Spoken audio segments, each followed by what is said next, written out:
ଆଜି ଆମେ ଯାଉଛୁ କାଳିଆଗତା ଫୁଟବଲ ଖେଳିବା ପାଇଁ। ଆମ ପିଲାମାନେ ସମସ୍ତେ ଆଗୁଆ ଆସି ଯାଇଥାନ୍ତି। ତାଙ୍କ ସହ କଥାବାର୍ତ୍ତା ହେଇସାରିଲା ପରେ ବାହାରି ଯାଉ ଖେଳ ଆଡେ। ଆପଣମାନେ ଯଦି କେବେ ଆଗରୁ କାଳିଆଗତା ଆସିଥିବେ, ଏଇ ଘାଟି ନିହାତି ଭାବରେ ଦେଖିଥିବେ। ଆଗରୁ ରୋଡ ନଥିଲା, ଯୋଉଥିପାଇଁ ଯିବା ଆସିବାରେ ପ୍ରୋବ୍ଲେମ ହଉଥିଲା। ବାକି ଏବେ ପୁରା ଫିନିସିଂ ହେଇଯାଇଛି ରୋଡ।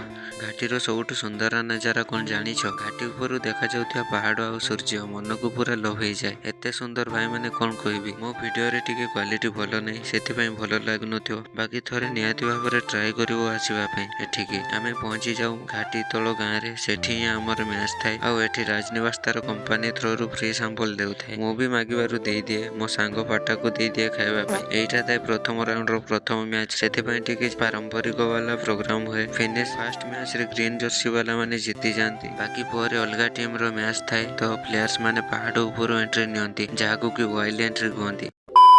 ତାପରେ ଆମ ପିଲାମାନେ ବି ରେଡି ହେଇଯାଆନ୍ତି ମ୍ୟାଚ୍ ପାଇଁ। ଏପଟ ପିଲାମାନଙ୍କର ନେମ୍ ଲିଷ୍ଟ ବି ବନାଯାଉଥାଏ। ଖେଳ ଆରମ୍ଭ ହେଲା ପରେ ଆମ ଟିମକୁ ଗୋଟେ ଗୋଲ ଦେଇ ଅପୋନେଣ୍ଟ ଟିମ୍ ଜିତିଯାଏ। ମନ ଦୁଃଖରେ ଆମେ ମଧ୍ୟ ବାହାରି ଯାଉ ଘରକୁ। ଘାଟିରେ ରୋଡ ଏକଦମ ଠିକ ଠାକ ଅଛି, ଖାଲି ଏଇ ଜାଗାରେ ହେଇନି। ଟିକେ ଭୟ ମଧ୍ୟ ରହୁଛି। ଏଠି ଆସିବ ଯଦି ଟିକେ କେୟାରଫୁଲି। ଦେଖା ହେବା ନେକ୍ସଟ ଭିଡିଓରେ। ସବସ୍କ୍ରାଇବ।